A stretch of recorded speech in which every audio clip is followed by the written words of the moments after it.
Армия готовится к штурму, в регион перебрасываются элитные войска. Украина отправляет военных на Ближний Восток. Заявление Зеленского. Огромная ошибка НАТО. Войну можно было закончить раньше, если бы не одно решение. Расскажем. Черный дождь и пылающие реки, обстрелы превращают столицу в пылающий кусок земли. Жуткие последствия атаки. Предатель в Кремле? Путина серьезно подставили. Кто понесет наказание? Об этих и других самых главных событиях. Утро понедельника, 9 марта. Из потока событий выбираем самые важные. В эфире «Нехта». Я Алексей Бурлаков. Спасибо, что остаетесь с нами. Кремль готовится к штурму. Пока пылает Ближний Восток, оккупанты решили собраться для рывка. Российское командование перебросило элитное подразделение воздушно-десантных войск и морской пехоты на южный участок фронта. По данным аналитиков, часть российских сил вывели с востока Украины и отправили на юг после усиления действий украинской армии на Запорожском и Днепропетровском направлениях. Эксперты Института изучения войны отмечают, что такую тактику Россия применяла и раньше. Морскую пехоту часто перебрасывают на самые напряженные участки фронта в ответ на украинские контратаки. Такие же перемещения фиксировались во время боев на Курском направлении в августе 2024 года и в районе Доброполья в сентябре 2025.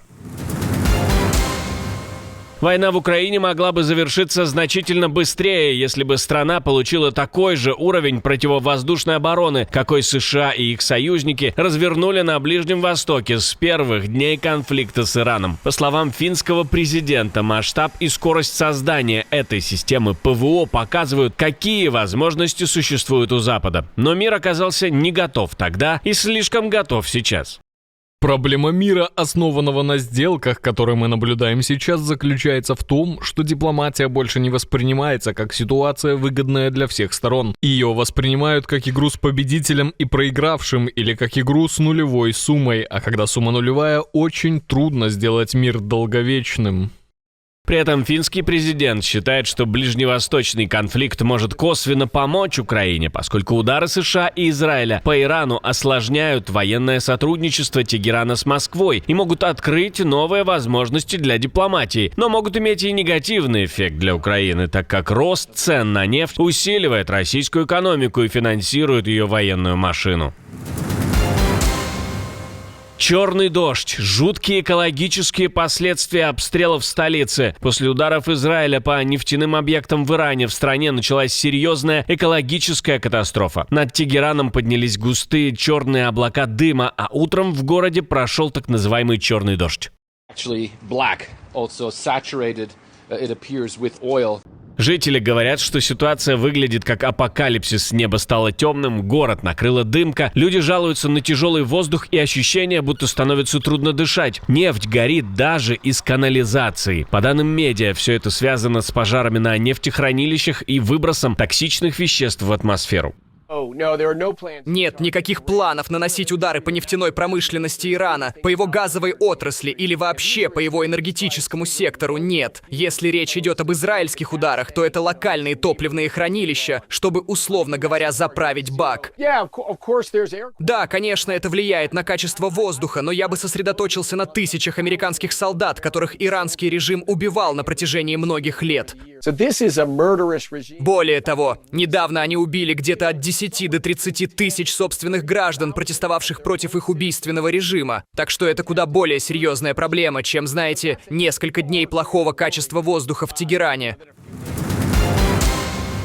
Историческое заявление. Теперь судьба мира точно изменится. Ближний Восток перестанет полыхать, и все станет в 1000 раз спокойнее. Все дело в том, что спецпосланник президента США Стив Уитков обратился к России с просьбой не передавать Ирану разведданные, которые могут использоваться для ударов по американским военным. Говорит, сделал это очень настойчиво, но детали разговора раскрывать не стал. Дональд Трамп заявил, что не знает, есть ли у США доказательства такого сотрудничества Москвы Москвы и Тегерана. При этом он сказал, что даже если Россия передает информацию, это мало помогает Ирану, поскольку его военный потенциал уже серьезно ослаблен. Мы говорили с вами в прошлом выпуске о том, что Россия могла передавать Ирану данные о передвижении американских войск, кораблей и самолетов на Ближнем Востоке. Но не только они. Китай опубликовал конкретные координаты американского авианосца Джеральд Форд. По этим данным, он в Красном море, в сотни километров от Саудовской Аравии. Для чего это было сделано, история умалчивает. Первые специалисты по шахедам вылетят из Украины на Ближний Восток на помощь союзникам уже сегодня. Президент говорит, что всего будет несколько групп, которые отправятся на помощь. У нас есть представление о том, как помочь людям, как помочь мирным жителям на Ближнем Востоке, а также как помочь американским солдатам. И мы сказали, что отправим специалистов и предоставим все необходимое, чтобы их спасти. Мы пытаемся помогать, и иногда президент Трамп меня критикует. Так что мое отношение к этому следующее. Если вы увидите, что критики становится больше, это значит, что мы помогаем все больше и больше.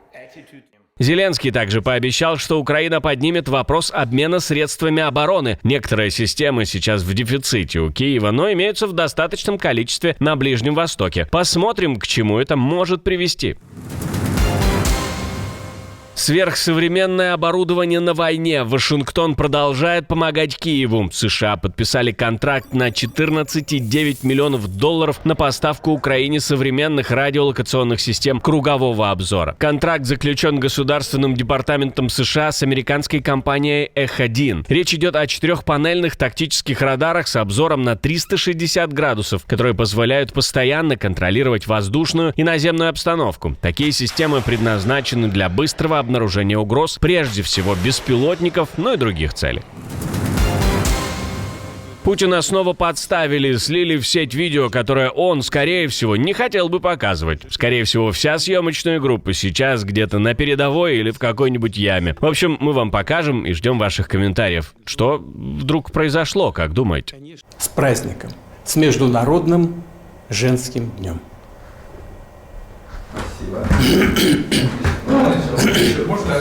Да, вы знаете, давайте-ка я еще раз скажу, потому что... Першило, да? Давайте. Да, чуть не закашлялся. Много говорил очень сегодня. Может, принести? Нет.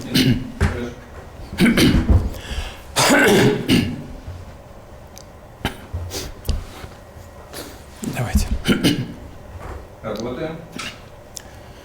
Дорогие женщины, Как думаете, опять надурили Путина? Надули? Пишите в комментарии обязательно. В России стартовала кампания по привлечению подростков к сборке оружия, боевых беспилотников на предприятии Алабуга Политех. В роликах зумерам предлагают работу на производстве дронов Герань и Шахед, как-то совсем не упоминая о том, что эти беспилотники бьют в том числе по жилым домам, убивают людей. Главными героями рекламы стали сами подростки, они рассказывают, что уже работают на заводе и участвуют в сборке БПЛА.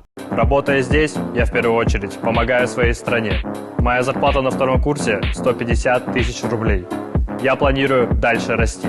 Присоединяйся к нам, а если родители против, то иногда надо сказать своей маме «до свидания».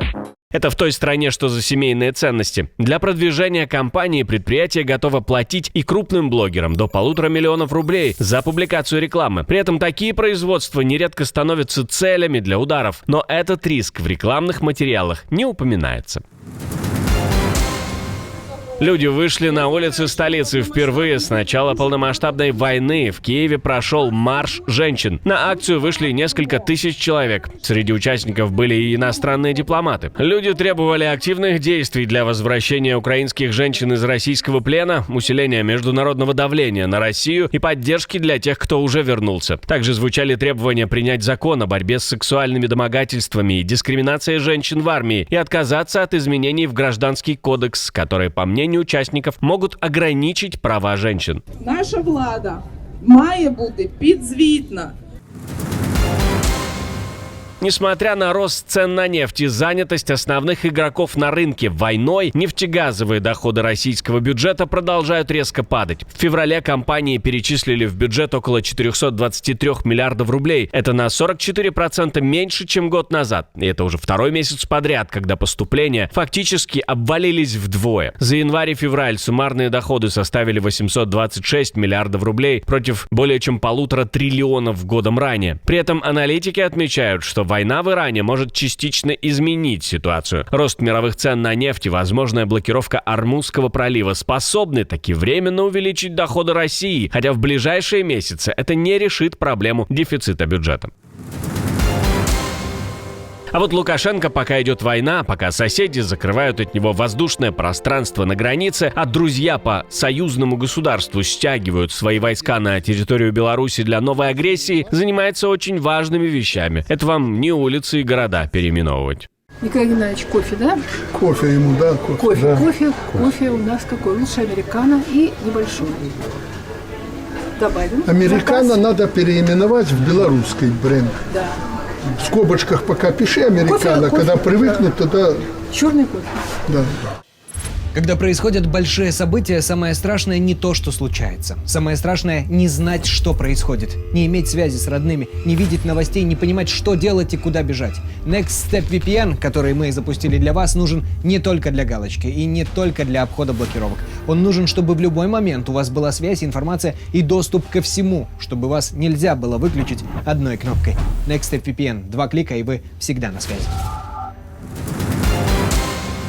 А в прошлом выпуске война Ирана с США докатилась и до Европы. Взрыв в столице. Трамп уже говорит об оккупации важнейшей территории. Ставки растут сразу на нескольких фронтах. Удар по пассажирскому поезду. Под угрозой несколько сотен человек и экстренное обращение премьера к нации. Параллельно планируется операция спецназа и разговоры о свержении режима. И еще одна интрига. Новый лидер Ирана. Надолго ли он удержится и каким будет первый приказ нового верховного аятоллы? Компромисс или жесткий разворот? Если вы еще не видели, обязательно посмотрите, а мы с вами встретимся уже вечером.